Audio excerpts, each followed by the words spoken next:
Chers amis, bonjour ou bonsoir selon là où vous êtes. Aujourd'hui, nous allons parler d'un sujet qui est un sujet en relation avec la politique française. Marine Le Pen fait-elle de la taquilla? Savez-vous ce que ça veut dire la taquilla? La taquilla, d'abord, c'est un mot que moi, en tant qu'arabisant, je ne connaissais pas avant que l'extrême droite ne l'utilise pour désigner tous les islamistes extrémistes qui, pour ne pas se faire reconnaître ou du moins pour se cacher, procèdent à des pratiques qui n'ont rien à voir avec l'islam pour se cacher derrière leurs pratiques. Et c'est ce qu'on appelle la taquilla. Et en finalité, Marine Le Pen aujourd'hui procède-t-elle à cette taquilla, utilise-t-elle la taquilla pour se cacher derrière ses idées d'extrême droite et se faire montrer et apparaître comme une démocrate, comme une républicaine, comme une femme qui est capable aujourd'hui de diriger un pays comme la France.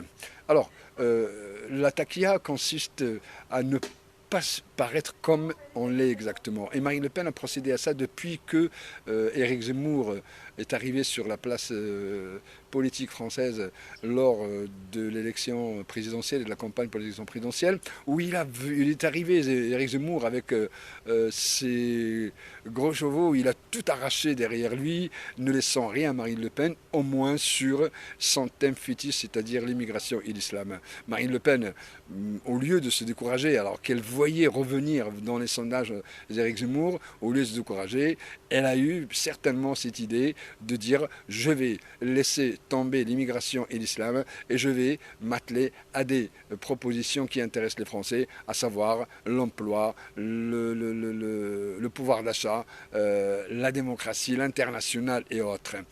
Et finalement, ça lui a bien réussi parce que non seulement il a été qualifié au second tour, non seulement il a fait un score plus important que celui de 2017 au second tour, et non seulement que les 42% qu'elle a eu au second tour de l'élection présidentielle, elle a réussi quand même à la transformer en un groupe puissant de 89 députés. Bien sûr, je veux parler du groupe parlementaire. Alors que tout le monde sait que Marine Le Pen, juste après le second tour de l'élection présidentielle, elle est partie en vacances 15 jours pour se reposer, et au retour, elle a fait une campagne électorale, mais vraiment, vraiment un minima. Elle avait même déclaré à un moment donné que de toute façon, il s'attendait à ce que le président de la République puisse avoir une majorité à l'Assemblée nationale pour pouvoir diriger le pays, puisqu'il vient d'être élu. Or, elle-même, elle a été non seulement surprise, agréablement surprise, et 10 fois surprise, puisqu'elle s'attendait à une trentaine de députés. Elle arrive comme une déferlante à l'Assemblée nationale avec 89 députés, c'est-à-dire le premier groupe d'opposition à l'Assemblée nationale. Et qu'est-ce qu'elle fait avec ça? Marine Le Pen, elle continue à faire de la taquilla. Alors que tout le monde l'attendait, les spécialistes, les commentateurs, les journalistes politiques s'attendaient à ce que Marine Le Pen fasse du bruit, à ce que Marine Le Pen s'oppose à tout, à ce que Marine Le Pen puisse montrer aux Français qu'elle n'est pas là par hasard et qu'elle va tout t'arracher derrière elle et que les sièges de l'Assemblée nationale vont l'entendre et les murs de l'Assemblée nationale vont l'entendre. Eh bien, rien de tout cela. Marine Le Pen apparaît aujourd'hui comme un groupe, du moins son groupe apparaît comme un groupe responsable, un groupe qui est prêt au compromis, prêt à la discussion. Elle a refusé d'abord de voter la motion de censure proposée par la France Insoumise et la NUPS. Et elle a voté plusieurs amendements que le gouvernement présentait lors de la discussion de la loi pouvoir d'achat. Et on peut parler du baiser de la mort, à savoir qu'à un moment donné, on se pose tout simplement la question comment le gouvernement, comment le président de la République puisse ne pas être complice de Mme Marine Le Pen quand c'est elle aujourd'hui qui fait pratiquement le tout. Il suffit que Marine Le Pen s'abstienne pour que les lois passent. Il suffit que Marine Le Pen vote pour qu'il passe ou vote contre pour qu'il soit recalé. Donc, il n'y a pas certainement, je ne suis pas en train de parler de complicité entre le pouvoir et le Front National. D'ailleurs, on a vu lors du discours de la Première ministre, le discours de politique générale de Mme Borne, Mme Borne avait lors de ce discours nommé tous les responsables politiques présidents de groupes à l'Assemblée nationale, sauf celui de Marine Le Pen.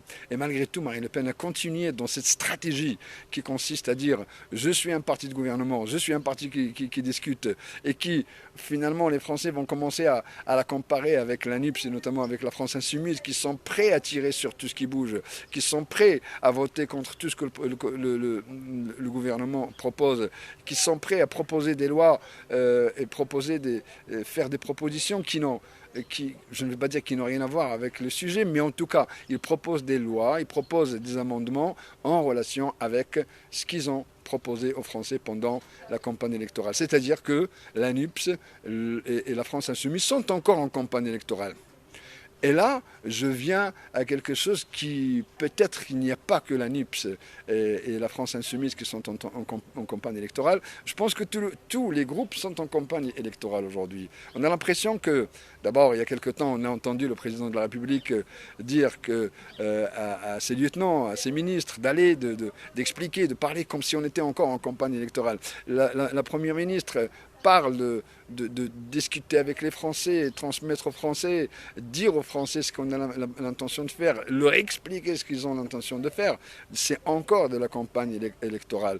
La NUPS, elle continue tout simplement à défendre un programme qu'elle a défendu pendant la présidentielle de Jean-Luc Mélenchon, les législatives de la NUPS, et Marine Le Pen aussi, elle fait campagne puisqu'elle veut apparaître comme un parti qui n'est pas là pour détruire, mais qui est là pour construire. Et tout ça, je le pose la question pour ça, tout ça, n'est-il pas la conséquence de la possibilité, de la probabilité que le président de la République puisse prononcer la dissolution de l'Assemblée nationale dès qu'il peut, c'est-à-dire dès qu'il va y avoir un blocage, le président de la République va prendre en témoin les Français et leur dire « je ne peux pas gouverner puisqu'il y a du blocage » et dans ce cas-là, je suis amené à vous appeler à encore départager les partis, encore me départager et me donner une majorité qui me permette d'aller jusqu'au bout de mon quinquennat.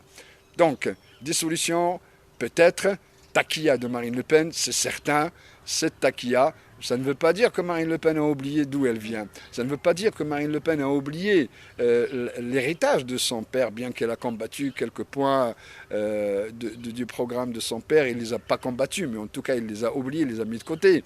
Ça ne veut pas dire que Marine Le Pen a oublié l'islam, l'immigration et autres. Ça veut dire tout simplement qu'elle est en train de prendre une position d'une femme responsable. Elle laisse toute cette besogne de l'immigration et de l'islam à ses lieutenants qui continuent quand même dans... C'est une manière, clairement, elle donne le parti à Bardella et elle est présidente donc d'un groupe puissant qui est capable aujourd'hui de faire ce qu'on appelle les rois. C'est une faiseuse de roi Marine Le Pen, tout en étant une femme qui procède à la taquilla qu'elle a dénoncée il y a longtemps et qu'elle dénonce encore quand il s'agit de certains musulmans. Merci mes amis, à bientôt, n'hésitez pas de liker, n'hésitez pas de vous abonner et à bientôt pour un autre sujet. Merci et au revoir là où vous êtes, à ciao.